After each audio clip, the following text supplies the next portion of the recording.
Downtown Atlanta is in the midst of an urban renaissance. A bevy of new attractions and amenities have people flocking back into the city. And they're not just coming for short visits. Some are making it home.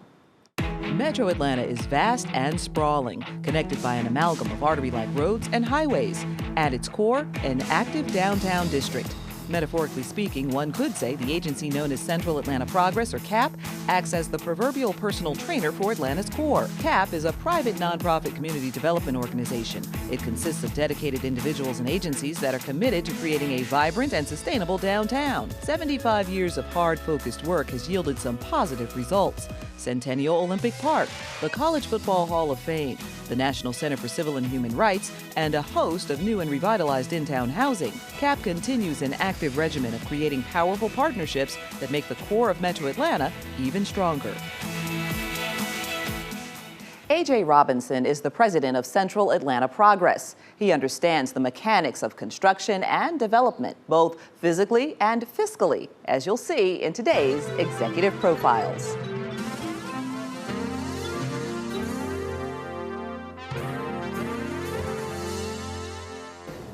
You grew up in Knoxville, Tennessee, correct? Correct. Tell me about childhood for A.J. Robinson.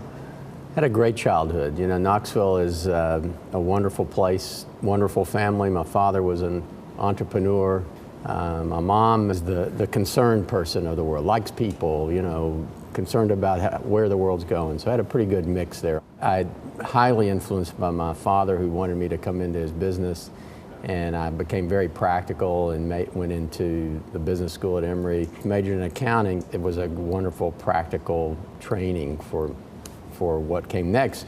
I ended up thinking, you know, I ought to go into business, but I didn't learn much about business. I just learned about accounting and thought I really should go back to graduate school. So you ended up at Harvard, yeah, and did a couple of years in Cambridge. That's right. Getting your MBA, which must have been a pretty fascinating experience, because it probably led to the next phase of your career where you found yourself on the other side of the world. That's right. And one of the things about going back to a school like Harvard, it did open a whole lot of doors. It changed my life. And I put my name on a list of people that were interested in setting up a business school in China. Now this was in 79, 80. The doors had just opened. Carter had just normalized relations. Never heard anything for 3 or 4 months, and I got a call from the U.S. Government about 2 weeks before graduation and said, "How would you like to go to China next week?" Literally one day after graduation, and it was a kind of a Peace Corps experience, right. And it really, Harvard changed my life, and then the experience of being a year in China was even more so. You spent 22 years with Portman Holdings, right. With John Portman and his Jack Portman. Right. Tell me about how that all came together. It's serendipitously. I was way up in the northeast side of China, and I'd heard that Jack Portman had opened an architecture office in Hong Kong.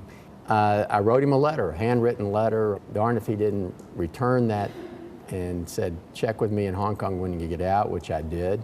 And here I was back in China after thinking I would never be there again. Right. And that's how it all started. AJ, tell me a little bit about the intersection between you spent all this time in China, and you spent all this time in Atlanta. Was there any time when really where the two cultures came together, where maybe you brought folks from China over or people from Atlanta over to China? And one story in particular always resonates with me is that when we designed the project, a 50-story building had not been built in Shanghai ever. And we literally, the fire suppression system was so new and so technology, something we take for granted here. You know, you turn the sprinklers on, you have a fire, sprinklers come on. In China, you put a fire out with a bucket brigade, with people. You know, you hand the bucket to the next guy. Well, you can't do that 50 stories high, no. Right? So literally part of those early 80s was bringing folks from China here and showing them something in Atlanta. And I remember accompanying a whole delegation of the fire chief from Shanghai and coming here and showing them how the Westin Peachtree Plaza at the time, how you put a fire out. But I take great pride in the fact that what we had done in Atlanta and what Portman accomplished in China from those early days is that transfer of knowledge investment, everything exported out of Atlanta. I think we all take great pride in it. Let's talk a little bit about Central Atlanta Progress. It's really been amazing since you've joined the organization how much downtown Atlanta has transformed itself. How many years has it been? It's been 13. 13 years. Well, I think I came at a time, post-Olympic time, where we were ripe. Downtown, people have been exiting downtown for decades. And then about 2000, things started changing. Got interrupted by the recession. But now, as you know, urbanism is hitting all around our community, everywhere, and downtown is no different. And I think what we've been able to do is kind of nurture it along in a way that has prepared the infrastructure of downtown to kind of receive some of this. The people's interest in rehabbing old buildings and being near Georgia State as opposed to be away from Georgia State. And so we've taken advantage of that, and quite honestly, the timing's been good. What are the things that excite you most about next 12 to 18 months in downtown? Well, I think we have these transformational projects. Number one is Underground. Underground is under contract, wonderful opportunity. Civic Center, Turner Field, Phillips Arena. We've got this little stadium that's going to be completed next year. So we have some really big projects that will, I think, just catapult us forward. Let's go back to a little personal things. You have 3 kids, right? A wife is a pediatrician, and they're all successful in their own right. When you talk to them about their careers, about where they want to go, what does that conversation look like as opposed to when you were a young person? I tell them, aim high and find your passion. I mean, I kind of stumbled into my career. I had great guidance in education and openness and support from my parents to do whatever I wanted. But that message in today's world is, I think, of finding one's passion resonates more, and try to do something that makes a real contribution, not only to yourself, but to the world. That's what I tell them. Have you hit all your opportunities the way you wanted to? Are there any regrets? Are there things you would have done differently? Yeah. I don't have any regrets. I think that everything that I've done has kind of built on something else. Once I completed my, what was a 10-year ordeal building a project in Shanghai, China, in the middle with communist Chinese as your partner, I figured, well, I mean, what else?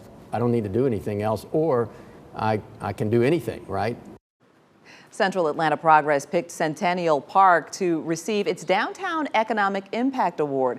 The award goes to a company or a project that's stimulated revitalization efforts as well as left a positive mark on downtown. Centennial Olympic Park serves about 3 million visitors annually. Since 1996, the park has attracted more than $2.4 billion in investment to the area. Ahead, Patrick Crosby pulls some intriguing figures tied to enrollment trends at Georgia's colleges and universities. We go by the numbers next.